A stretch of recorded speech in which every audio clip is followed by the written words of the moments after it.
IAS institute నిర్వహిస్తున్న all India scholarship exam pass అవ్వండి. 2 years ఫీజులో 50% మాత్రమే పే చేయండి. ముగ్గురు పిల్లలతో తల్లి మిస్సింగ్. పారిపోయిందా, తప్పిపోయిందా? వివాహిత మిస్సింగ్ కేసులో మరేదైనా కుట్రకోణం ఉందా?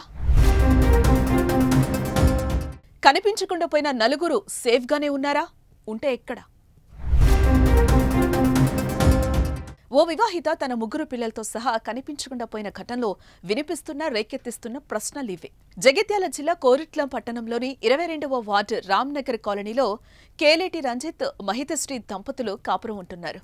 అయితే ఈ నెల 14న సాయంత్రం ఇంటి నుంచి పోయిన మహితశ్రీ కనిపించకుండా పోయింది. ఆమె పోతూ పోతూ తన ముగ్గురు పిల్లలు విఘ్నశ్రీ, విఘ్నేష్, వేదాంత్లను తనతో పాటు తీసుకెళ్లింది. ఇక సాయంత్రం సమయంలో అలా వెళ్లిన మహితశ్రీ తిరిగి రాకపోవడంతో ఆమె ఆచూకీ కోసం గాలించారు. అయితే ఎంతకీ ఆమె జాడ కనిపించకపోవడంతో పోలీసుల్ని ఆశ్రయించారు కుటుంబ సభ్యులు.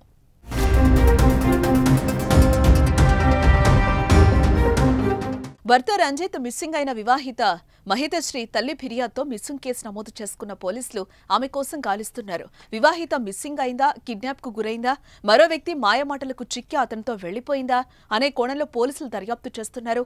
మరో పక్క ముగ్గురు పిల్లలతో పాటు భార్య మిస్సింగ్ కావడంపై భర్త రంజిత్ ఆందోళన వ్యక్తం చేస్తున్నాడు.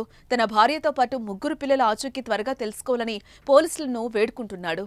నా భార్య, నాకు ముగ్గురు పిల్లలు. ఈ ముగ్గురు గురువారం సాయంత్రం నుంచి మిస్ అయిపోయారు. దాని గురించి మా వాళ్ళు ఆల్రెడీ పోలీస్ స్టేషన్ లో అదే రోజు సాయంత్రం వరకు పోలీసులకు కంప్లైంట్ చేసారు. ఇప్పటికి 4-5 రోజులు అవుతుంది మిస్ అయ్యి. ఇప్పటి వరకు నాకు ఏ విషయం అనేది తెలియదు. కొంచెం అధికారులు వీలైనంత వరకు జల్దీ నాకు, నా పిల్లలు నాకు వచ్చేటట్టు చూడండి.